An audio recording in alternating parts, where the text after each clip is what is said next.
திருச்சிற்றம்பலம். அருட்குருநாதர் ஐயாமா திருவடிகள் போற்றி போற்றி. சைவ சமயத்தின் சமயாச்சாரியர்கள் 4 பேர்.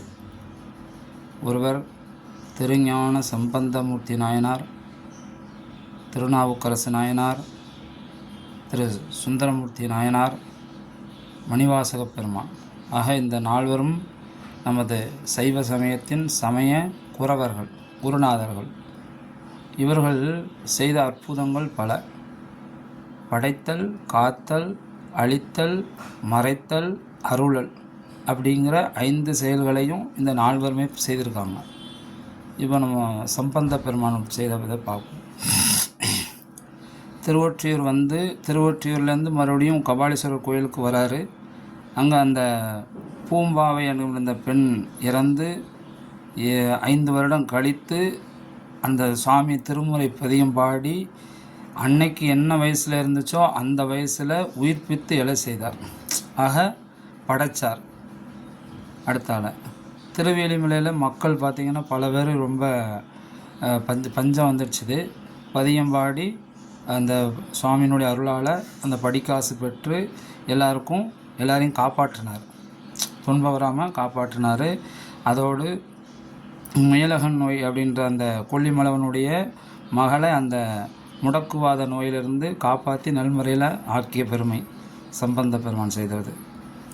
அதோடு மதுரையில் அந்த கூன்பாண்டியன்கிற மன்னனுடைய வெப்பு நோயை நீக்கி அங்கே உள்ள சைவ சமயத்தை எழுச்சி பெற செய்தவங்க. ஆக காத்தார். சைவ சமயத்தை காத்தாங்க, அடியார்களையும் காப்பாற்றினாங்க. அடுத்தால அழித்தல். பொதுவாக புற சமயத்தருக்கு பொதுவாக அந்த சமண மதத்தையோ புத்த மதத்தையோ அவங்க அந்த காலத்தில் ஆதிக்கம் அதிகமாக இருந்துச்சு. அவர்களெல்லாம் அழித்தார். மதுரையில் சமணர்களோட போற்றி இது பண்ணி ஜெயித்தாங்க. மதுரையில் அனல்வாதம் புனல்வாதம் பண்ணி அதில் வெற்றி கொண்டாங்க. அந்த சமணர்களை அழிக்கக்கூடிய வாய்ப்பு அவருக்கு அவங்களே அழிஞ்சிக்கிட்டாங்க. அவங்களே என்ன சொன்னாங்க, நாங்கள் போட்டி போடுறோம், நாங்கள் தோத்துட்டோம்னா நாங்களே கழுவில் ஏறி இது பண்ணிக்கிறோன்னு சொன்னாங்க. அது மாதிரி அவங்களே கழு ஏறி போயிட்டாங்க. அந்த சமண மதம் அழிஞ்சிச்சு. அது மாதிரி தெளிச்சேரி அப்படிங்கிற ஊரில் புத்த நந்தி அழித்தார். அங்கே உள்ள எல்லாத்தையும் இது பண்ணார், அழித்தார். ஆக படைத்தல், காத்தல், அழித்தல் செஞ்சாச்சு. மறைத்தல். திருமறை காட்டில் பார்த்திங்கன்னா அந்த கதவு திருமுறையை பாடி அந்த கதவை அடைக்க வச்சார், மறைத்தல் பண்ணார். அப்புறம் அவர் ஏற்கனவே சிவஞானம் பெற்ற பெருமான். எய்தறிய சிவஞானம் எய்திய தம் ஒவ்வொரு நிலைமையை மறைத்து உபநயத்திற்கும் திருமணத்திற்கும் இசைந்தார். அவருக்கு அது ஒன்று தேவையில்லை, அதோட உயர்ந்தவர். இருந்தாலும் பரவாயில்லன்னு என்ன பண்ணார், வந்த அந்தணர்களுக்கு காயத்ரி மந்திரம் ஓத வந்த அவங்களுக்கு இவர் என்ன பண்ணார், 5 எழுத்தை ஓதி அவங்களுக்கு தீட்சை கொடுத்து அனுப்பிட்டார். அதாவது இவர் அவ்வளோ பெரிய ஞானம் உடையவருங்கிறத மறைச்சி தான் அதை செஞ்சார். செய்யணுங்கிற அவசியம் இல்லை, ஆனால் செஞ்சாங்க. அது மாதிரி அருள் பண்ணாங்க. அவருடைய திருமணத்தில் பார்த்திங்கன்னா வந்த அத்தனை பேருமே முக்தி அடைஞ்சாங்க. மிகப்பெரிய அருள் இல்லையா. அப்புறம் திருவோத்தூர் அந்த பனைமரத்தை குலையினாத மரத்தில் குலையின வச்சாங்க. ஆக மெய்நெறி போகிறதுக்கு ஞான மெய்நெறி தான் யாருக்கும் அப்படிங்கிறது நமசிவாயங்கிற சொல்லு தான், 5 எழுத்து தான். அது எல்லாருக்கும் அருள் பண்ணாங்க. நம்மளாம் இன்றைக்கி 5 எழுத்தை சொல்லணும்னா முதன்மையாக வித்திட்டவர் பெருமான் அவர் தான். ஆக சம்பந்த பெருமான் செய்த 5 அருட்பெரும் செயல்கள் இவை. ஆண்ட அரசு பெருமான் செய்தது என்னன்னு பார்ப்போம். அப்பூதி நாயனாருடைய மகன் மரம் தீண்டி இறந்துடுறாரு. இவர் 1 குலம் பதிகம் பாடி அந்த குழந்தைய உயிர் மீட்டு எழ செய்கிறார். அது சாதாரண விஷயம் இல்லை இல்லையா. இறந்து போன பையனை உயிர்ப்பித்து எழ செய்தது ஒரு படைத்தல் செய்தார். அடுத்தால திருவேலிமலையில் பஞ்சம் வந்துச்சு. இவரும் பதியம் பாடி இவரும் காசு பெற்றார். அதோடு அங்குள்ள பஞ்சத்தெல்லாம் தீர்த்தார். மக்களுடைய துன்பத்தை காப்பாற்றினார். துன்பத்தை நீக்கி அவர்களை நல்லபடியாக காப்பாற்றினார். அப்புறம் பல்லவ மன்னன் ரொம்ப இது பண்ணாங்க. அவங்களுடைய மொத்த இதையும் அழித்தார், கூண்டோடு அழித்தார். பல்லவ மன்னன் இந்த சாக்கிய மதத்தை சார்ந்தவன். அந்த மதத்தை இது பண்ணார். அப்புறம் பழையாறை வடதலியில் சமணர்களை அழித்தது.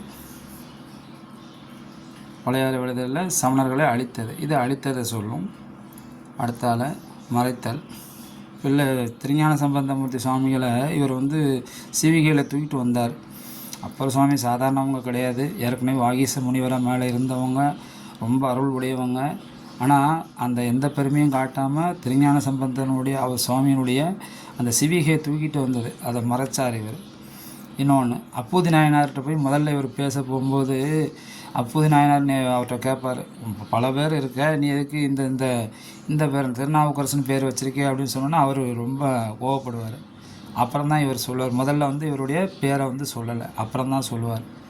அதை மறைத்தார். அப்புறம் இந்த இவருடைய திருநாமத்தை சொல்லியே முக்தி அடைஞ்சவர் அப்பூதி நாயனார். இன்றைக்கி நம்மலாம் கையிலைக்கு போக முடியாமல் ரொம்ப கஷ்டப்படுறோம். பல பேர் போக முடியல, போக வேண்டிய அவசியமும் கூட இல்லை. ஏன் தெரியுமா? இவருக்கு வந்து கையிலில் உள்ள பெருமான் வந்து திருவையாற்றில் வந்து காட்சி கொடுத்தார். நம்ம திருவையாறில் போய் வணங்கிட்டோம் அப்படின்னா நமக்கு கையிலை காட்சி தான். அந்த காட்சியை பார்த்தா நமக்கு கையிலை கிடைக்கும். அதுதான் கையிலை காட்சி. 2,00,000 சில்லற ரூபா கொடுத்து கையிலைக்கு போயிட்டு வரணுங்கிற அவசியம் இல்லை. அந்த அருளை பண்ணவங்க. ஆக படைத்தல் காத்தல் அழித்தல் மறைத்தல் அருளில் அப்பர் சுவாமிகளும் செய்திருக்காங்க.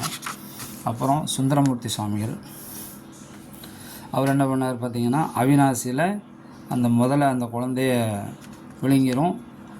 இவர் வந்து ஒரு 4-5 வருடம் கழித்து தான் வராரு. வரும்போது ஒரு வீட்டில் மங்கள ஓசை, இன்னொரு வீட்டில் அழுக ஓசை. அப்போ என்னடான்னு பார்த்தோம், இது மாதிரி விசாரிக்கிறாரு. சரின்னு அந்த குளத்துக்கு இருந்த இடத்துக்கு போய் அந்த குளத்தில் தண்ணி இல்லை, முதல்ல இல்லை, எதுவுமே இல்லை. இவர் பதியம் பாடுறாரு. பதியம் பாடினோன்னே தண்ணி வருது, அதில் முதல்ல வருது.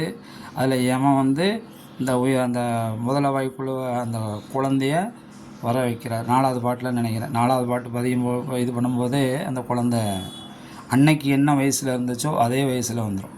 உபநய வயசு 7 வயசு. அந்த வயசில் திருப்பி மீட்டு எடுத்தார். அதாவது இறந்து ஒன்றுமே இல்லாதது. நல்லா கேட்கணும். அதாவது சம்பந்த பெருமானாவது அந்த சாம்பல், அந்த பூம்பாவையோட சாம்பல் இருந்துச்சு.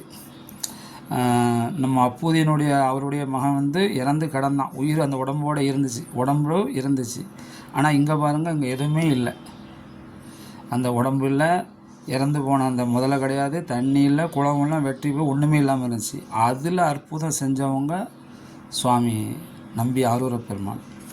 அடுத்தால அந்த குண்டையூர் கிளார், அங்கே உள்ள நெல்லெல்லாம் வந்து கொண்டு வர சொன்னாங்க. அது எதுக்குன்னா அடியார்களுக்கு திருவமுது வழங்கணுன்றதுக்காக தான். அது போல் சிவபூதகணங்கள் திருவாரூரில் கொண்டு வந்து அவங்கவுங்க எங்கெங்கே இருக்கோ அங்கங்கே வீட்டிலலாம் வந்து நிரப்பி வச்சுட்டு போச்சுது. ஆக அந்த காத்தல் செயலை செஞ்சார். இன்னொன்று, திருப்புகலூரில் நைட்டு படுப்பார். அந்த அடியார்களுக்கு திருவமுது பணங்கணுக்காண்டி தான் பணம் கேட்குறாரு சாமி, அவருக்குன்னு கிடையாது. அவர் ஞானமே வடிவான பெருமான். அப்படி சுவாமிகிட்ட கேட்குறாரு, சாமி கொடுக்கல. என்ன பண்ணுறாரு, 2 செங்கலை வச்சு தலை கீழே வச்சு படுக்கிறாரு. காலையில் பார்த்தா அந்த செங்கல் என்னாவது தங்கக்கல்லாக மாறிடுது. அது அடியாருக்கு தான் அது செஞ்சது. அது அடுத்தால கோட்செங்க நாயனார், இவர் நம்ம கோட்புலி நாயனாருடைய மகள் செங்கடி வனப்பகை, 2 பேரையும் வந்து அவர் கொடுக்குறாரு. இவர் அவருடைய மகளாக ஏற்றுக்கிட்டார், காத்தார். ஸோ இந்த காத்தல் தொழிலை செஞ்சாங்க. திருவையாற்றில் வெள்ளம் வந்துச்சு.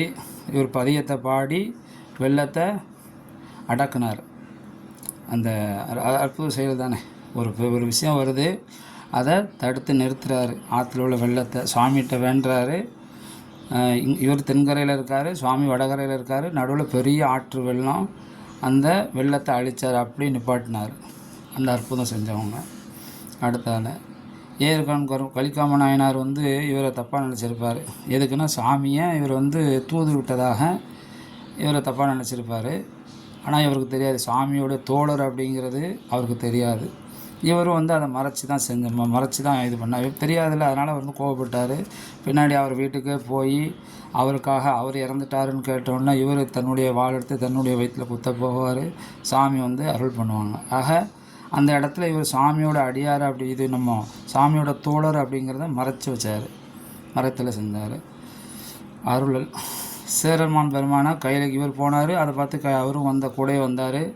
அப்புறம் இவருடைய பேரை சொல்லியே முக்தி அடைஞ்சவர்.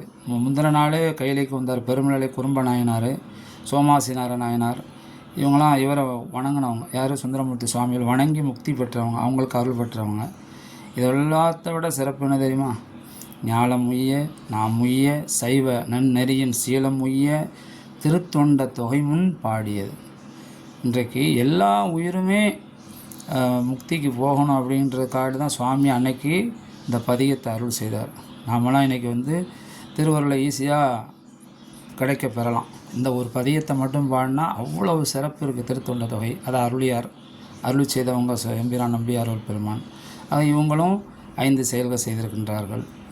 அடுத்தால ஆளுடைய அடிகளார் எம்பிரான் மணிவாசக பெருமான். அவர் தில்லைக்கு வராரு. தில்லையில் வெளியில் இருக்கிறாரு. அப்போ அந்த இலங்கையில் உள்ள அந்த மன்னன் வந்து தில்லை இது ஆட்கொள்ள போகிறான் எங்கே தில்லையை. அப்போ வந்து அந்த அந்தணர்கள் கேட்டுக்கிறதுக்கு அந்தணர்கிட்ட அந்த அரசன் வந்து சொல்ல என் குழந்தைய பேச வச்சா நான் வந்து இது பண்ணுறேன் விடுறேன் அப்படின்றான். இவர் என்ன பண்ணுறாரு, அந்த குழந்தைய பேச மட்டும் வைக்கலை, திருச்சாளல்ங்கிற அந்த பதிகத்தையே பாட வச்சார். கேள்விக்கு பதில் கொடுத்தார்.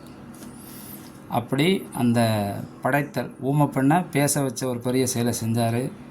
அது மாதிரி எந்த மிருகத்தை வேணாலும் நம்ம வந்து அடக்கிடலாம். யானையை, புலியை, சிங்கத்தை, என்னத்தை வேணாலும் நம்ம சொல்லி அதை கண்ட்ரோலில் கொண்டு வந்துடலாம். ஆனால் நரியை மட்டும் அவ்வளோ ஈஸியாக வாய்ப்பே கிடையாது. இங்கே கேள்விப்பட்டிருக்கீங்களா, நரியை வந்து இது பண்ணியிருக்காங்கன்ட்டு. ஆனால் நம்ம சாமி செஞ்சார். சிவபெருமான் என்ன பண்ணார், நரியை குதிரையை மாற்றினார். அதை மாற்றினது அது சாதாரண விஷயம் கிடையாது. சாமி நினச்சா நிமித்தக்காரன் என்ன வேணால் செய்யலாம். அப்படிப்பட்ட சாமி என்ன பண்ணார், நிறைய குதிரையை ஆக்கி அதை அங்கே இது பண்ண வச்சார். வைகையில் வெள்ளம் வந்துச்சு, வெள்ளத்தை தடுக்க வச்சார். இந்த பெருமையெல்லாம் யார், நம்ம மணிவாசக பெருமான் தான். மணிவாசக பெருமானால் தான் இது நடந்து ஊமை பெண்ணை பேச வச்சார். நிறைய குதிரையாக்கி வந்தது யாருக்காக, மணிவாசக பெருமானுக்காக. வைகையில் வெள்ளம் வந்துச்சு, மணிவாசகராண்டி சாமி வந்து அதை தடுத்தார். இது படைத்தல் செய்தி. காத்தல், அரசனுடைய பொருளை வாங்கிட்டு தானே குதிரை வாங்கிறதுக்கு தானே இவர் வந்தார். என்ன பண்ணார், அரசனுடைய பொருளை அரணுக்கு செலவழித்தார். திருப்பெருந்துறைங்கிற அந்த கோயிலை கட்டினார். இன்றைக்கி பல அடியார்கள் வந்து அங்கே வந்து வணங்கி இப்போ இது பண்ணுறாங்க. தமிழ்நாட்டில் வேறு எங்கேயுமே அந்த மாதிரியான சேத்திரத்தை நம்ம பார்க்க முடியாது. என் கையிலையை விட உயர்வான தலம்னு சொல்லுவாங்க. 16 வகையான அந்த சோடச சாத்திரம் அந்த இது சொல்லுவாங்க. அதாவது தாமரைப்பூ 16 இதழ் கொண்ட இதழ் வந்து அங்கே வருதான். கையிலேயே 12 தான் வளருமா. ஆக அது அவ்வளோ சிறப்பான அந்த கோயிலை படைத்தவர் மணிவாசக பெருந்தகை. காத்தது இப்போ வந்து அந்த அரசனுடைய அந்த நிதியை எடுத்து என்ன பண்ணார், அரணுக்காக கொடுத்தது. அது வந்து பல பேர் இன்றைக்கி வந்து அங்கே தஞ்சம் அடைஞ்சு நம்ம வழிபாடு செய்யக்கூடிய நம்மளெல்லாம் காக்கக்கூடிய அளவில் அது இருக்குது. அதனால் காத்தல் செய்தே செய்தவர். அப்புறம் தில்லையில் அந்த பௌத்தர்களை அழித்தது அவனை வந்து இது பண்ணாங்க. அவங்க செருக்க இவர் பதிகத்தாலே இது பண்ணி வெற்றி கொண்டார். அந்த சமணர்களை அழித்த செயல் செய்தவர். அடுத்தால பாண்டிய மன்னனுடைய இவர் வந்து பாண்டிய மன்னன்ட்ட இதாக இருந்தார். அந்த எல்லாத்தையும் விட்டுட்டு அமைச்சராக இருந்தவர். ஆனால் சாமிகிட்ட போகும்போது ஒன்றுமே இல்லாமல் தானே போனார் இல்லையா. சாமிகிட்ட என்ன பண்ணார், சாமி என்ன சொல்கிறாரோ அதை கேட்குற மாதிரி இவர் வந்து தன்னுடைய எல்லாத்தையுமே மறைச்சிட்டாருன்னா என்ன, விட்டுட்டார் அப்படின்னு தான் அர்த்தம். இவர் ஒரு பெரிய அமைச்சருங்கிறது இல்லாமல் அங்கே போய் சாமி முன்னாடி போய் சும்மா கூனி குறுகி நின்றவர்.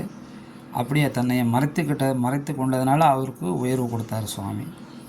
அப்புறம் அருளல் பார்த்தீங்க அப்படின்னா திருவாசகம் அவர் தான் அருள்னார்.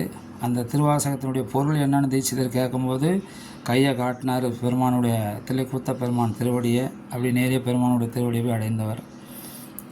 அப்படி நமக்கு இன்றைக்கி திருவாசகம் பெரிய திருவாசகம் திருக்கோவையார் 2 நூலை அருளி செய்த பெருமானம் அவங்க 1058 பாடல் அருளி பண்ணாங்க. இப்படி நமது சைவ சமயத்தில் மட்டும்தான் கஷ்டப்படவே பட வேண்டாம். திருமறை பதியத்தை பாடினோமா நம்ம நினச்சது வேணுங்கிறத வாங்கிக்கலாம். என்ன வேணாலும் சாமி கொடுப்பாரு. ஆனால் உண்மையாக இருக்கணும். அடிமை பண்பு அதுதான் முக்கியம். சைவத்தை பொறுத்தவரையில் தாழ்வனும் தன்மையோடு சைவ சமயத்தை சார்ந்து இருக்கணும். அடிமை பண்போடு இருக்கணும். அந்த அடிமை பண்பு மட்டும்தான் ஆண்டவனோட கொண்டு சேர்க்கும், ஆச்சாரியுடைய அருளை வாங்கி கொடுக்கும். ஆக இன்றைய வகையில் அதாவது 4 பேர் வழியில் போங்க உருப்படலாம் அப்படின்னு சொல்லுவாங்க. நாமளும் இந்த 4 பேர் பெருமக்களை வணங்கியே உய்தி பெறலாம். நன்றி. திருச்சிற்றம்பலம். அருட்குருநாதர் திருவடிகள் போற்றி போற்றி. ஈஸ்வரன்.